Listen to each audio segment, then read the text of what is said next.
All right, we have a healthy number that have entered the room. Welcome again to everyone. My name is Joe Swimmer, and I'm the Executive Director of Episcopal Parish Network. We're honored to be partnering with our folks on this call today to bring them to you for a conversation about the situation in the Holy Land at St. George's College in the Episcopal Diocese of Jerusalem.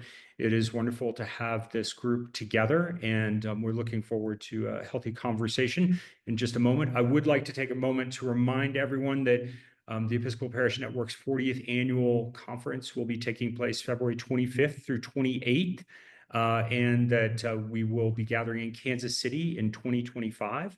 And we hope that you will join us. There's a link that I will be posting in the chat to that information. Also would like to ask everyone to place into the chat where you are dialing in from today so that our speakers get a sense of who's in the room.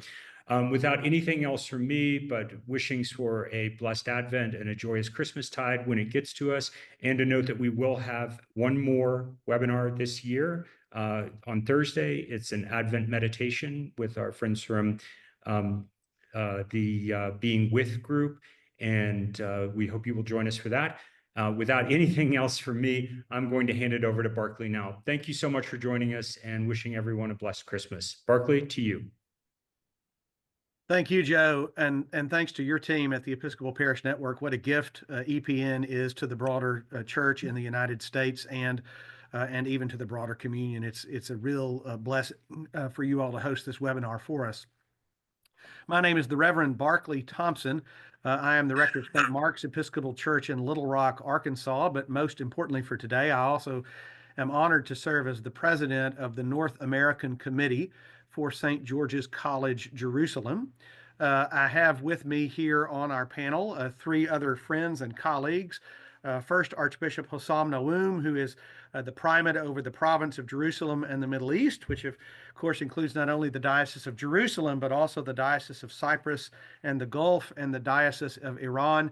I will claim personal privilege. Hosam and I became friends because we became cathedral deans the same year and met in Toronto at the Dean's Conference. So we're certainly blessed to have the Archbishop with us.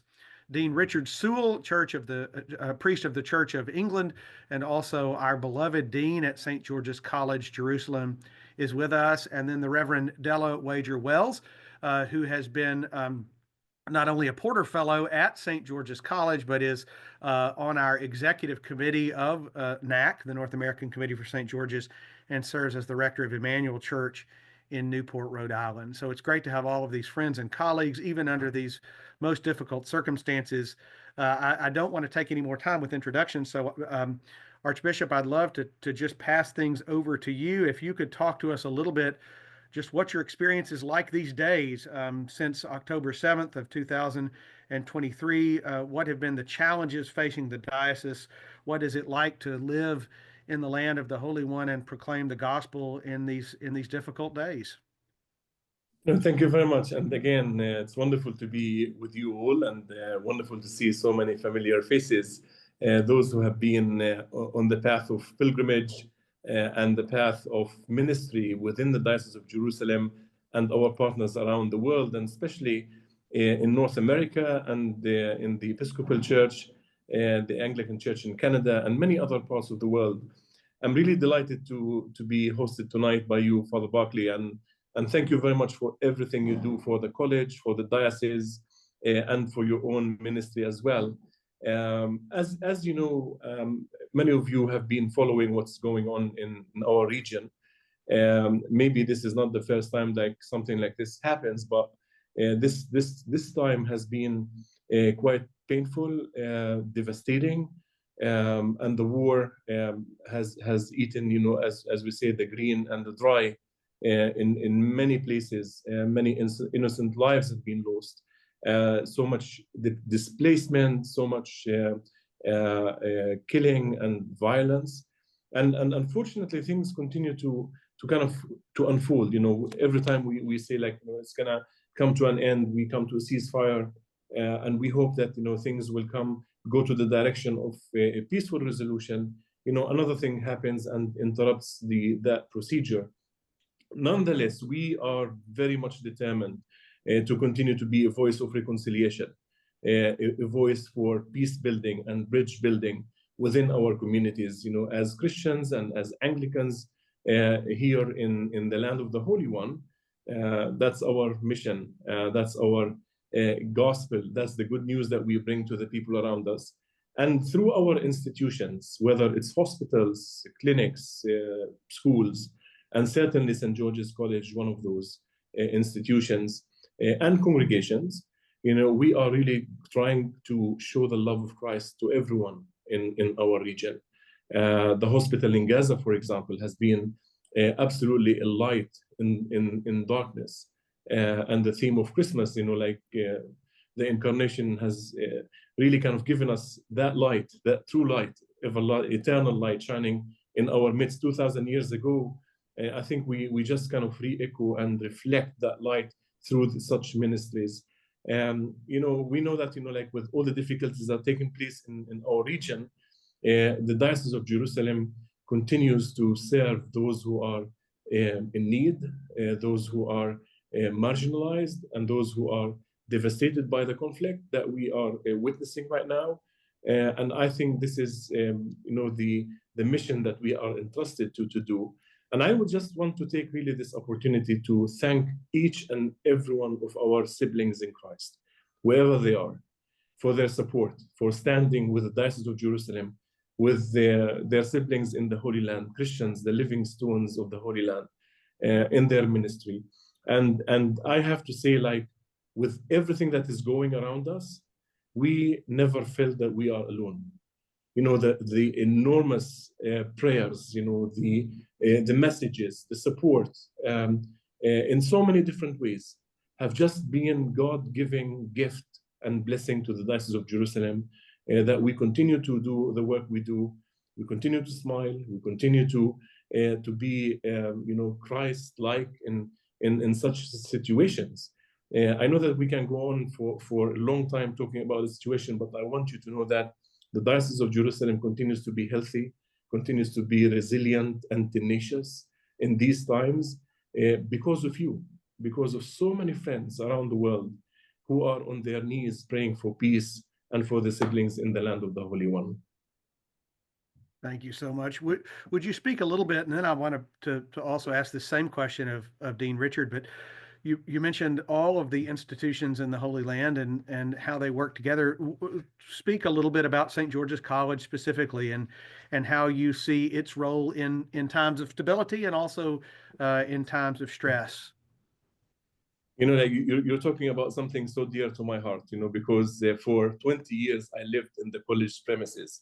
I was literally my home as the dean. I lived next to Father Richard in the same building.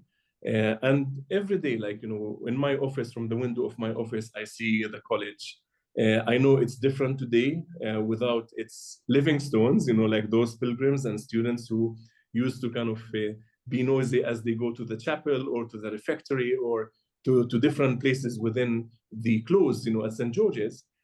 But St. George's College is such a wonderful gift. It's a jewel that God has given to the Diocese of Jerusalem. And it has a very special ministry, even though it is an institution within the diocese and belongs to the diocese. But at the same time, it is the window to the Anglican communion and beyond, because it partners with every other province in the world as much as possible in order to connect them to the land of the Holy One, which we also call the fifth gospel. This is the place where we walk the gospel as we visit holy sites, as we visit different places where Jesus taught, where Jesus healed, where Jesus touched people, where Jesus knelt on the ground, where Jesus wept, where Jesus laughed and cried. And so basically for us, it is that kind of window. It's like an icon for the Anglican communion that was written for a sole purpose, that it really transports people around the Anglican communion, not only to the Diocese of Jerusalem, but also to the divine. It is to the presence of God through these holy sites that they are precious, and they are the ones, they're the safeguarding places that kept the Christian presence in the Holy Land. So this is for me, briefly, what the college is.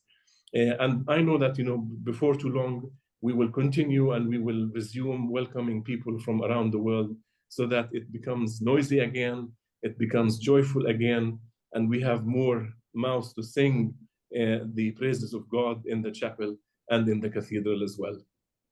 Well, Bishop Shane from our brother and member of the North American Committee from the Anglican Church in Canada at our meeting just last month at Virginia Theological Seminary actually gave us a wonderful metaphor. He said that St. George's College is like yet another gate into Jerusalem. It is like the other historic gates. It is a gate, but It is the gate that draws the entire communion to the Holy Land, and that seems to me similar to the metaphors you're using. Truly, Dean Indeed. Richard, please jump in, talk to us, give us a snapshot of your life and being in the Holy Land in these days, and then also about the important role that the college particularly plays. Well, thank you, Barclay, and thank you, Archbishop. It's so wonderful to be with you all today, and thank you to everybody who's on this call, who's got a commitment to care about the people and the underlying issues here in the land of the Holy One. We're in the hardest of times, and we just came through 2 years of COVID when the college was closed. Complete absence of pilgrims, and we were like so many places, in total shutdown and often total lockdown. And we had 12, 13 months of recovery and beginning to build up momentum again, and the college was back and full many times. And then it fell silent very, very quickly in terms of pilgrims and visitors. And our entire ministry and purpose and life changed as we sought to stay present in a time of war. And we have not been able to do what we exist to do, which is to create life-transforming experiences for people through pilgrimage, to bring them into these holy places and help people to engage their heart and their mind and their soul with the places, and even more importantly, with the people who live in the land and around the holy places. Not to be able to do that is heartbreaking, and to see the staff who are so deeply committed to the ministry of the college, some of whom have worked here for 30 years and whose family members have worked here before that, to see their lives be shattered, not only by the loss of the ministry of the college, but their own families impacted in such difficult ways, because everybody is caught up in Gaza. Everybody who works here that we meet through the different parts of our life has family or friends or personal connections into Gaza, and everybody has been brokenhearted. The entire land is brokenhearted. Archbishop Hosam has said elsewhere that his diocese is bleeding, and we are part of that injury, carrying the injury of the land and its people. So whilst we've not been able to run our study pilgrimages, we've not been idle. We have been fully involved in the ministry of the church, which we see as a ministry of presence, to be something of the light and the fragrance of Christ in the midst of what I've described as the stench of death, so that we continue to be conducting a ministry. And we do that through our advocacy. We do that through our connections and writing and advocating in so many different ways about the situation here. Because what's really important for people to understand that we're not just waiting for the war to be over and then we go back to normal. Because underlying the war is the situation that has caused the war, which is deep and entrenched injustice, which is thwarting the very life of the Palestinian community and their reasonable and rightful aspirations to live as full human beings, equal under the law as everybody else in this land. And that injustice has bled into every part of the life of Israel and Palestine, and is corrupting the life and the welfare of everybody.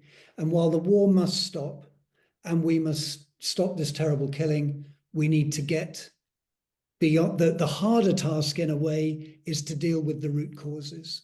And we live that reality. And when we're able to begin our pilgrimages again, this will be part of the ministry of pilgrimage, to help people to engage with the reality, because that's what our pilgrimages are about.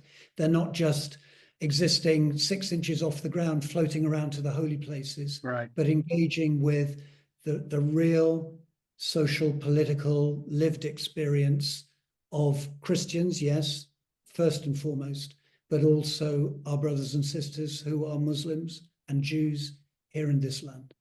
To go back to that notion of St. George's College as a gate, from my own first experience at St. George's College 8 or 9 years ago now, what has always impressed me so much about the college and the way that it goes about its work, which is not to detract from other tour groups or other avenues into the Holy Land, but so much of St. George's mission is not just entering into the sort of historical biblical perspective of the sites, but also into the dynamic of the three Abrahamic religions that coexist so uneasily so often in the land of the Holy One, and then trying to build a foundation of education and understanding that can then lead to reconciliation. I think of the shared perspectives courses that the college had begun, that didn't quite get off the ground, but will, I'm sure, again, where Muslim and Jewish and Christian pilgrims are brought together to experience the holy sites and to discuss in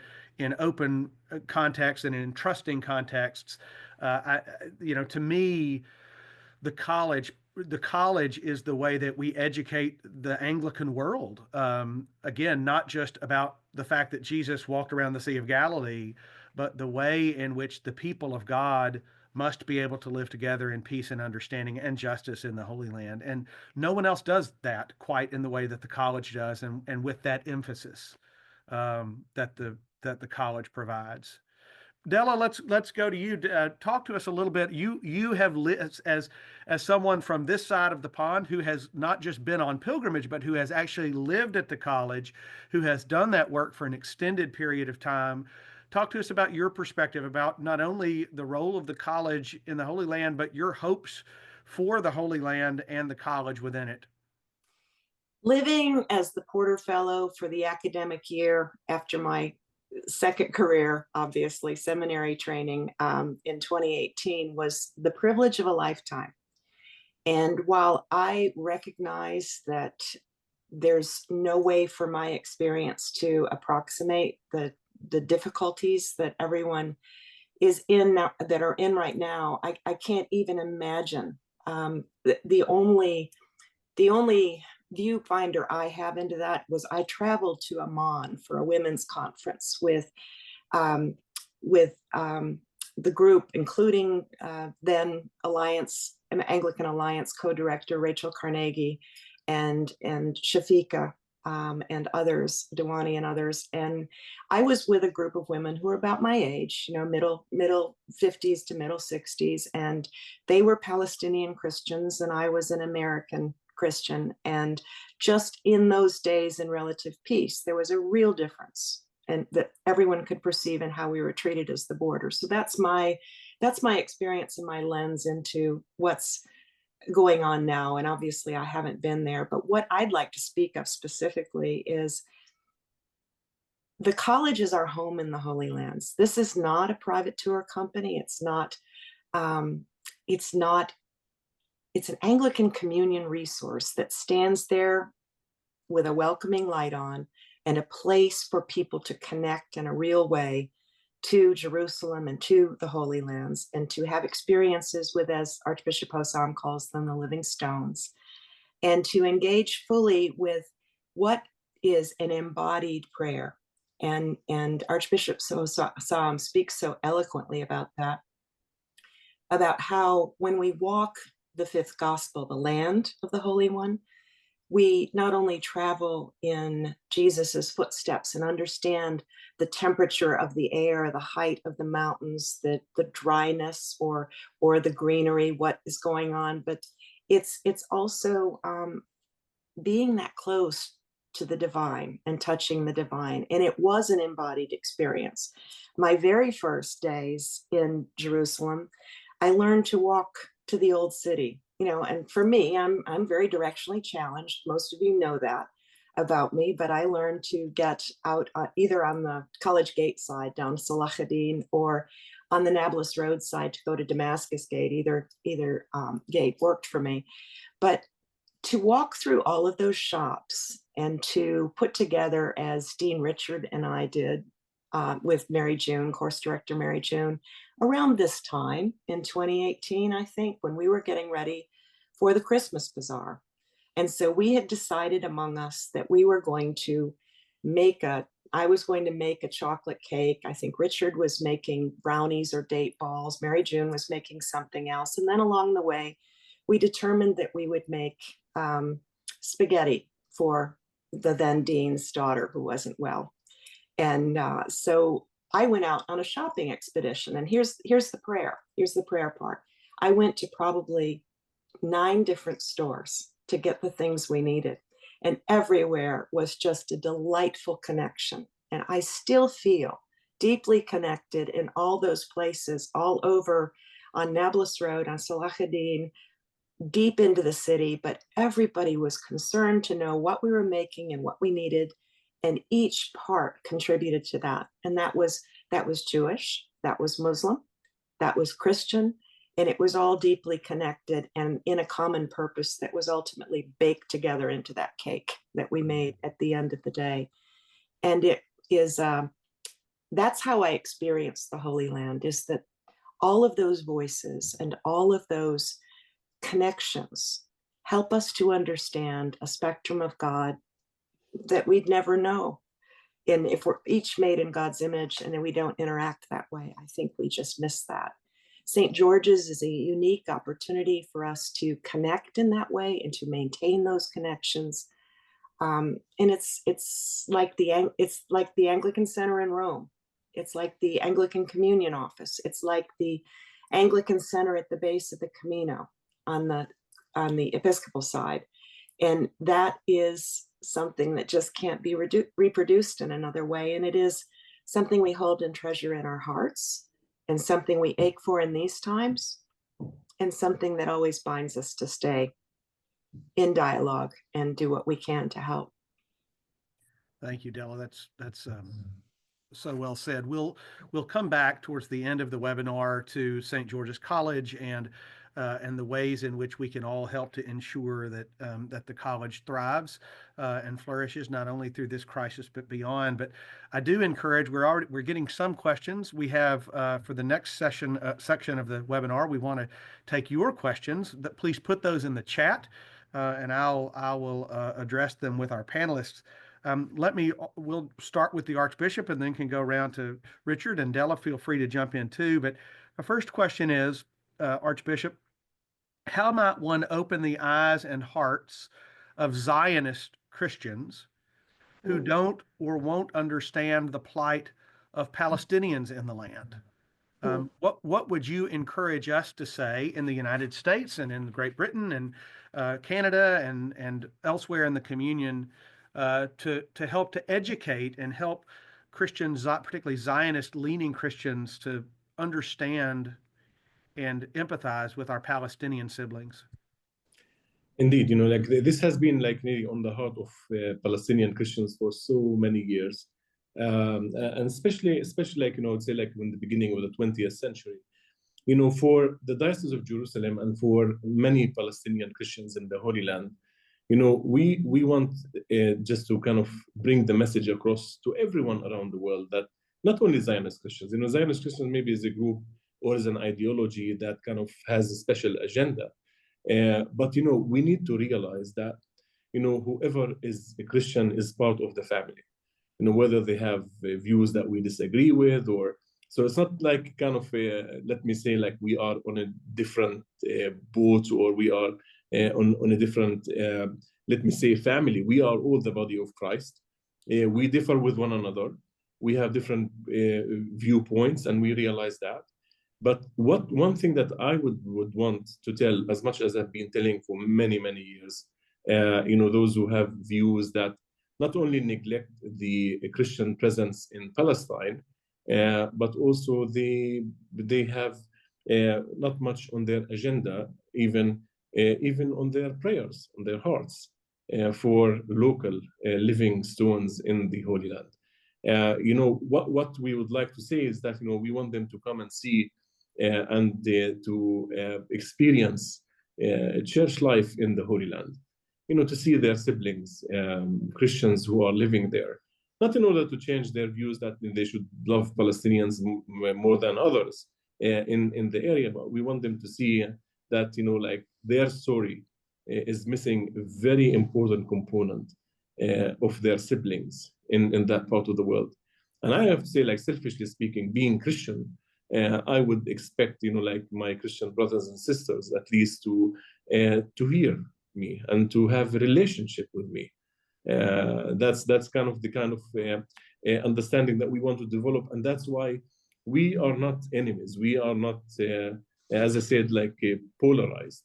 There are different views politically, but I think the Palestinian Christians, with their wonderful hospitality, like really kind of encompasses everyone around the world.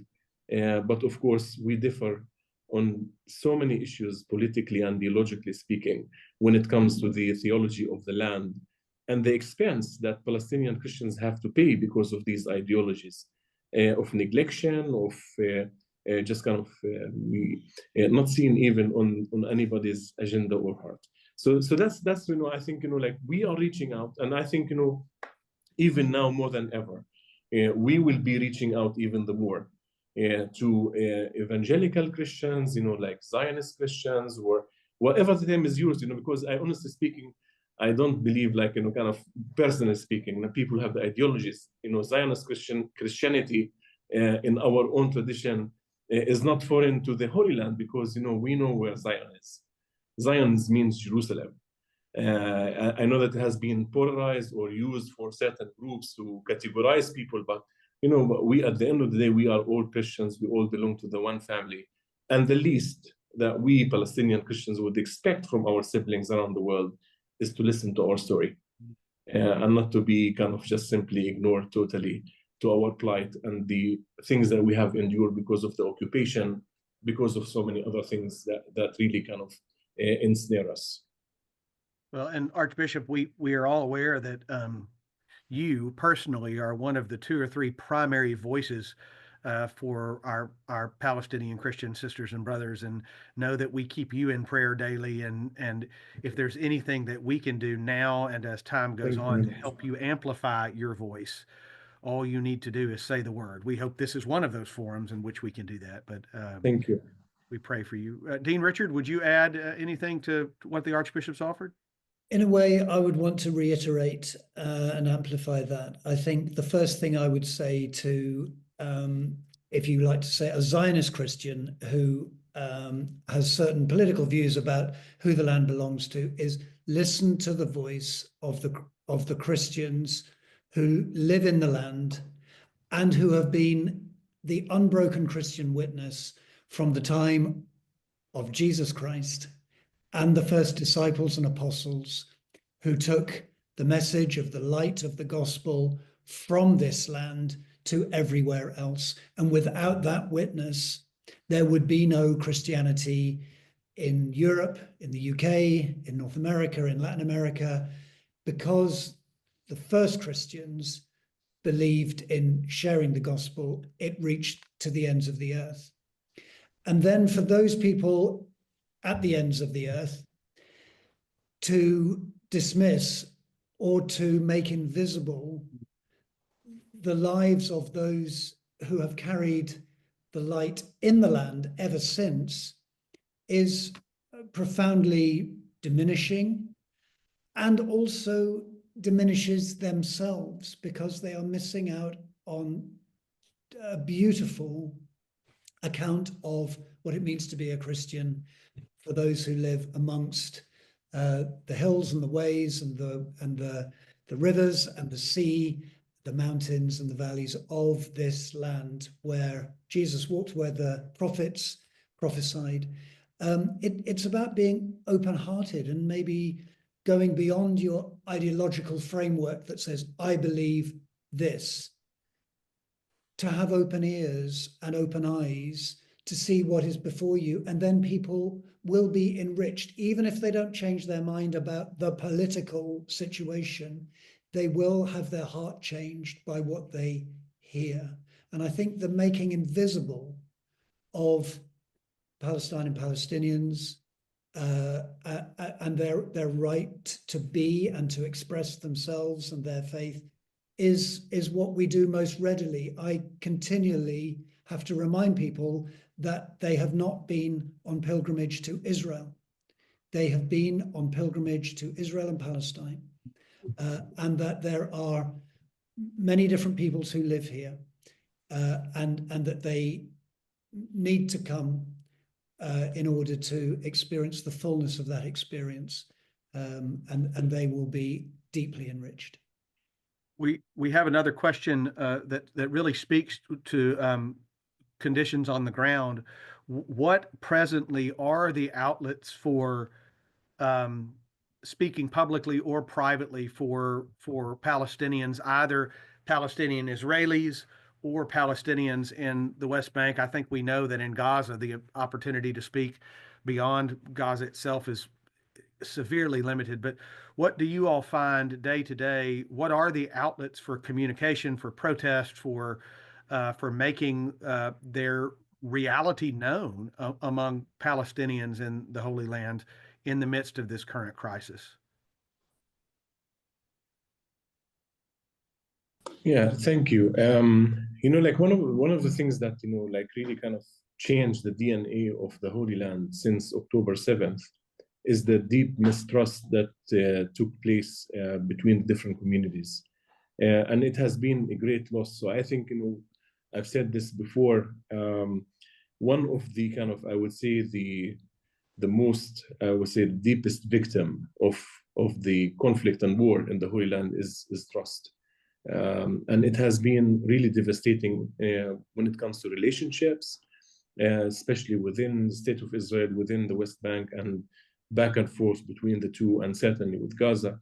The Arab-Israeli relations have been severely damaged because of that. Like one of the things that, also that was also the biggest change that took place was actually people are not free to say what they think.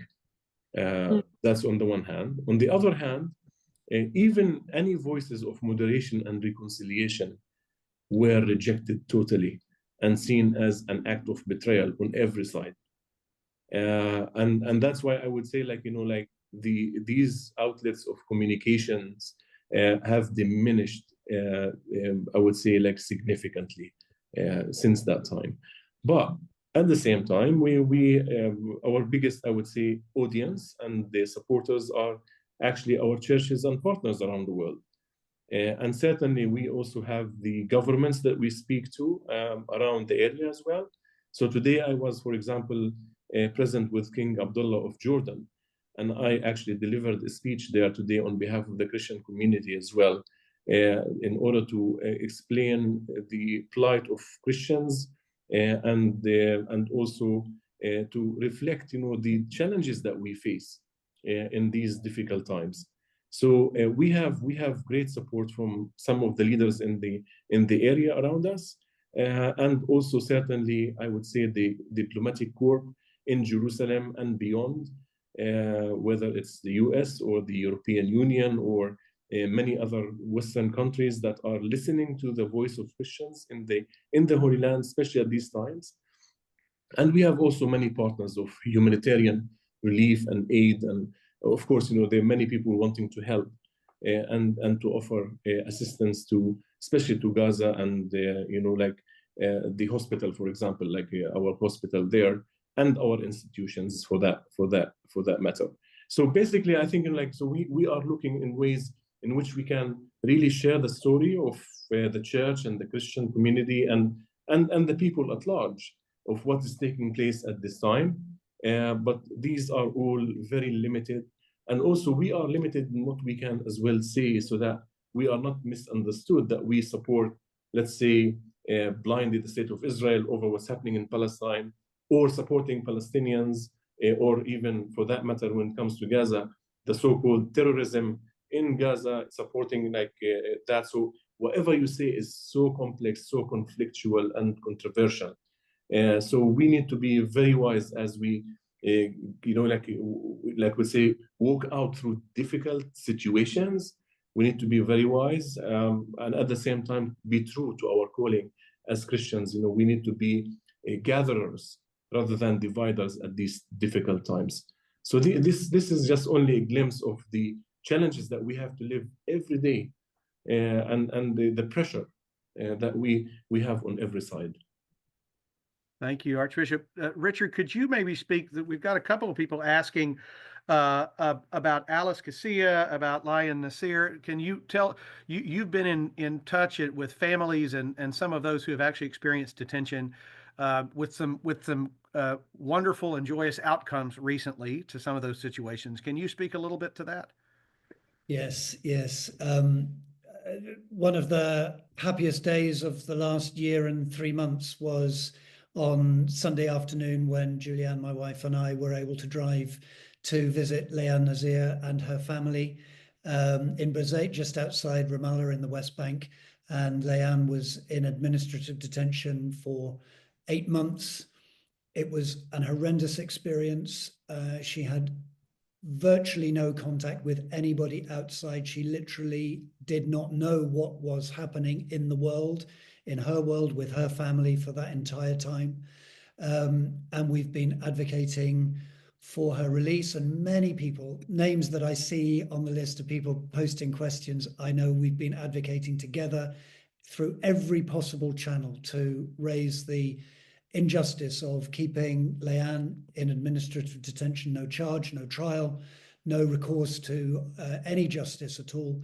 And there she was as we drove into her house with a huge smile across her face, and we had the happiest gathering. I'd visited the family 3 times, 4 times, maybe in the 8 months during which Leanne was in prison. And every time we went, we cried together. I don't think I once saw a smile on Leanne's mother or father's face, or her twin brother Basil. And this time, the smile just never went off any of our faces. And they're living that moment. And there are still worries. There are still things hanging over her. I don't even want to go into the details of those, because we're focusing on this joyous moment, and the family are determined not to let anything overshadow that. But the fact is that 3,500 people still remain in administrative detention, West Bankers and Gazans. And we can't be happy while people are kept in that situation. It's an oppressive system, which is crushing the life out of so many people. And everybody who lives in this land, every Palestinian will know somebody in their circle whose family member is in administrative detention or prison unjustly. So yes, we have a joyous moment, and we enjoy that.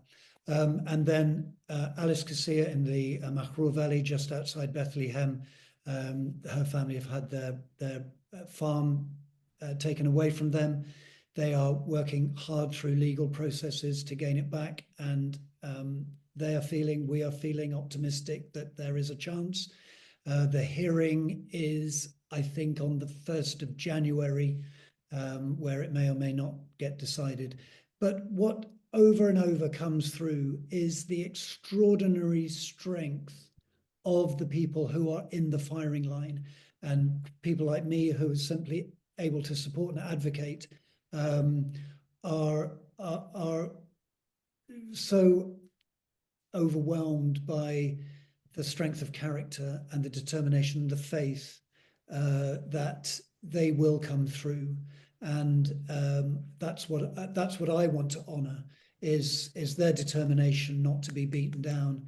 And those verses of scripture which I've read throughout my life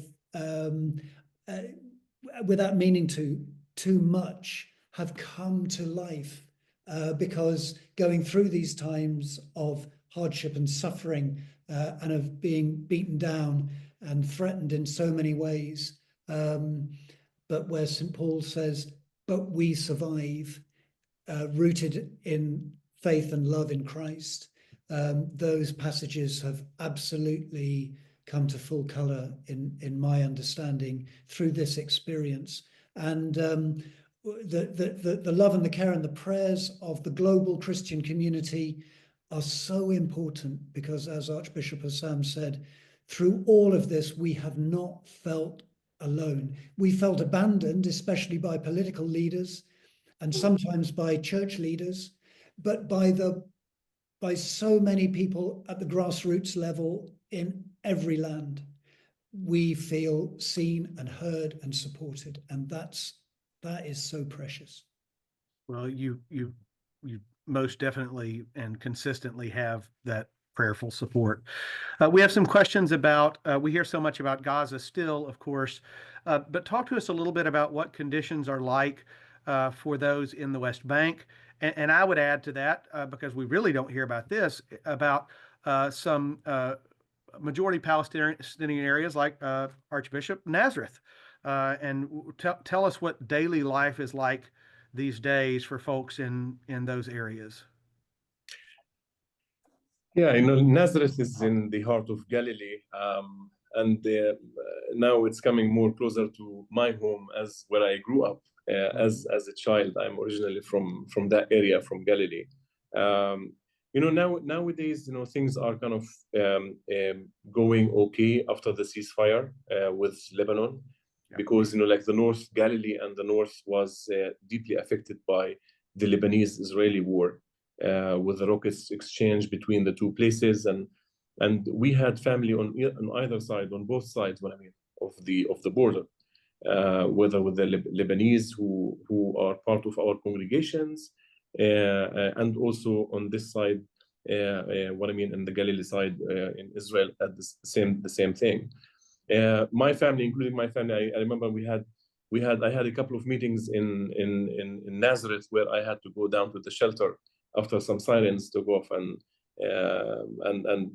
it was really kind of deeply concerning, with all the people who also been displaced on both sides of the border as well.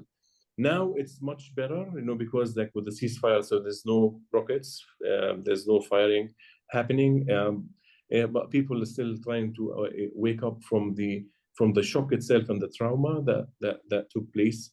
And there's also huge concern for the economic situation because of the lack of pilgrims and also the lack of jobs, that now after the war, so many factories had shut down, so many businesses, kind of bankrupted as well, and companies.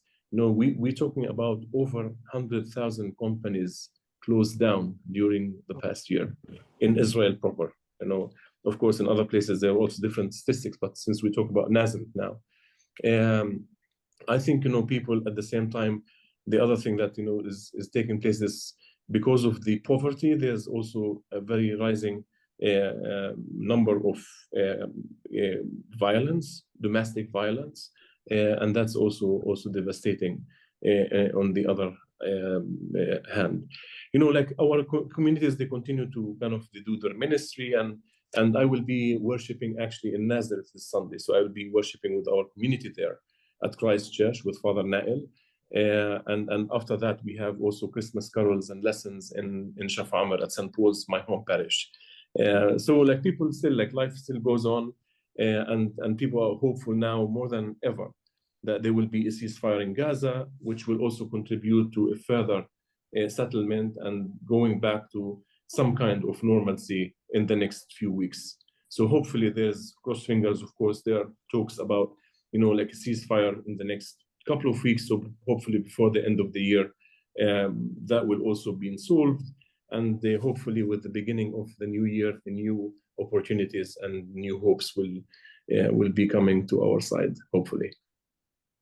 And can you speak to the West Bank? How are conditions I mean, we hear less in this country, obviously, about Sure. the West Bank, but amplify from your own experience the conditions there.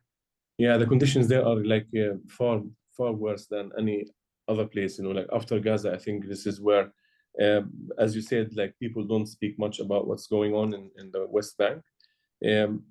Besides, like the violence of settlers, and there's also like kind of violence that takes place, on every side, in the West Bank. But the most, I would say, devastating issue is the closure and the siege that many Palestinian cities experience since October 7th, more than the usual. There've been some kind of situations like that before, but now since the October 7th, let me just give you small statistics for that matter. Our hospital in Naples, St. Luke's Hospital, our occupancy rate went down to 50% because people can't have access to the hospital, and that explains the kind of devastation. Unemployment went up to more than 50%. And also all the workers there, we have over 200,000 workers used to go every day to work in Israel, especially in the building sector. Now they can't go anymore because of the security situation, of course, after October 7th. So you have unemployed people, you have economic stress, you have social, frustration in a sense. And we fear that not only the Palestinian Authority, but I think all what we know within these cities in the West Bank, I think will collapse if the situation continues to be like that. So that's our biggest fear at the moment, because already with the kind of political vacuum and that is really happening on many levels, and also not only social political but geopolitical vacuum. I think if things continue in this direction, I think it's going to be really catastrophic for the people, which will, I think, erupt even more violence. God forbids that. So that's why we are really kind of craving for a ceasefire. We're craving for return of captives and also the release of prisoners, an agreement between Hamas and Israel soon that will pave the way for, hopefully, future talks that will ensure security and peacefulness to both nations. Well, you mentioned the hospital in Nablus. A question has arisen, of course, about our institutions in Gaza, Ali Hospital, and can you speak to what extent those are functioning and how support is able to reach them? And yeah, indeed, I think like that one needs a whole session, to talk about Gaza and the hospital there. But let me, in really one sentence, say that the Ahli Hospital in Gaza has been a light shining in the darkness, as I said before. It is a hospital that is working in its exceptional situation. Like with the violence that's taking place, the war that smashed everything around it, it stands solidly, like there, the building, everything is destroyed around it. And it is the only hospital in the north of Gaza Strip that's still functioning. After more than 15 months now, and we see the hospital as a beacon of hope. If it says something, it says that the hospital is committed to the ministry of healing and reconciliation, and it is also because it's not affiliated with any group whatsoever politically. It continues to offer just one thing: love and healing to the people there. And we have, like so many generous people have been supporting the hospital, and we kept the hospital open because of those people who are committed to this wonderful humanitarian and Christian work of the love of Christ. And I hope that, one day we can go to Gaza and really, in a way, I know for the wrong reasons, but at least one way celebrate, the wonderful ministry of Al Ahli Arab Hospital that showed unconditional and unprecedented resilience in these times. So I really want to thank every single employee, doctor and nurse who work there,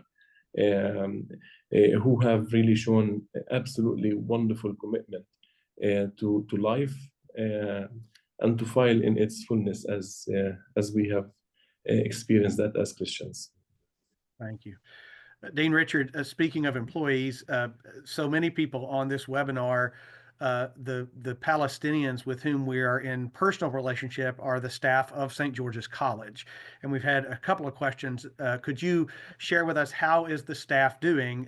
As the president of NAC, I'm certainly comfortable if you want to share the ways in which we are laboring in collaboration with you to keep them supported in their livelihoods, but just give us an update on those good folks that we know when we're at the college and continue to labor there in faith.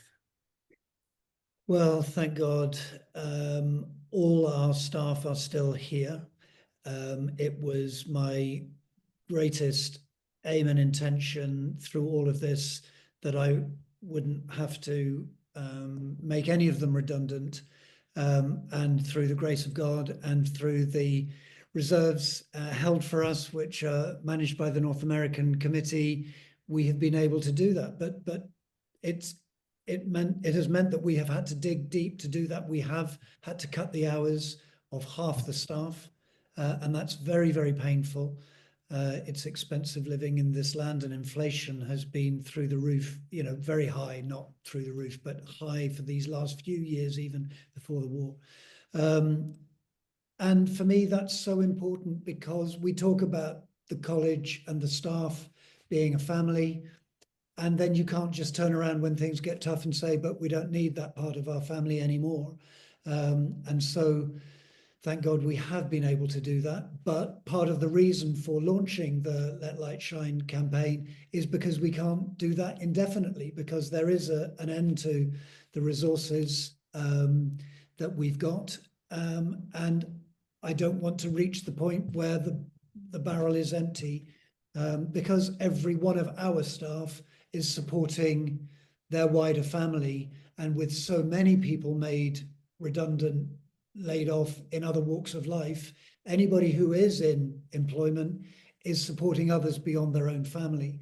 So for me, it's about our solidarity in real terms with our friends, our staff, and that's so important, as it is for the other institutions of the diocese, which in some ways attract more attention, because hospitals, especially Al Ahli, everybody wants to be associated and sees the overwhelming need to do that, and that of course is the priority. But those of us in the background are, I think, also doing something really important in this time when we're closed, of being able to provide reliable income for those staff.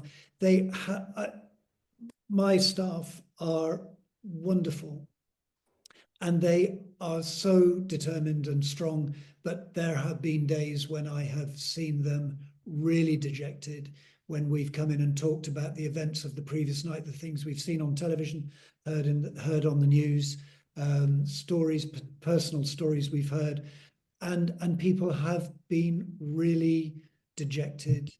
But because we've been able to keep the college going, we are at least here, and I see that as part of my role, is to try to keep morale up, so that we don't stay dejected, but hopefully by the end of the day, with a bit of laughter, a bit of kindness, cups of tea and coffee, and sharing fruit and cake together, celebrating birthdays, which we continue to do in a small way, it is a way of maintaining morale, and our faith, not only in God, but in one another and in humanity.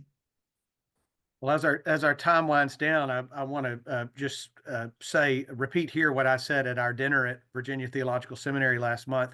After serving for just shy of 10 years as the dean of the cathedral in Houston, I often think of things in terms of upstream and downstream, which is what happens when you live in an oil and gas city for quite some time.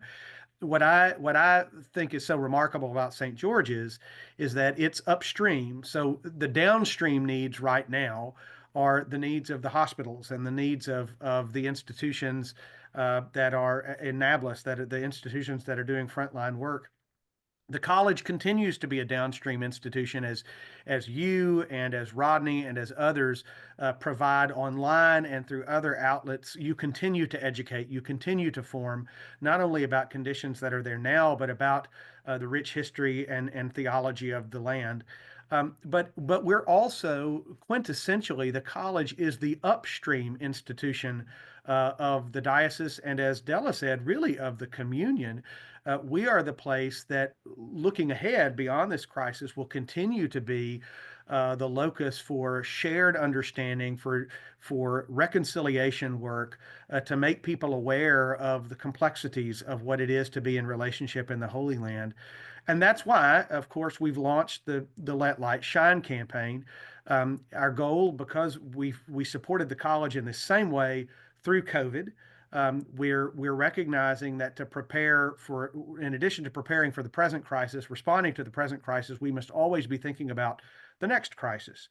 And so the goal of our campaign, Let Light Shine, is $1.195 million. I'm pleased to be able to announce that we have raised over half of that money in pledges and gifts already.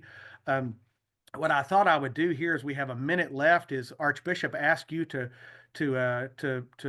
grant us your blessing, and then I know that our good friends at the Episcopal Parish Network are going to end our webinar today after that blessing by putting on screen a slide with some QR codes that you can use to scan to learn more about St. George's College, to learn more about the campaign, and importantly, to support the college so that it can continue to be that gate from the Holy Land into the broader world now, and as I am fond of saying, until the Lord returns.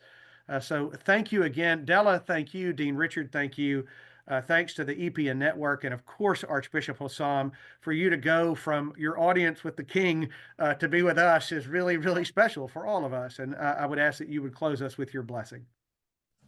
Okay. Thank you very much again to you, Father Barkley, and to everyone for being such a wonderful light to all of us, and especially for the college. The Lord be with you. And also with you.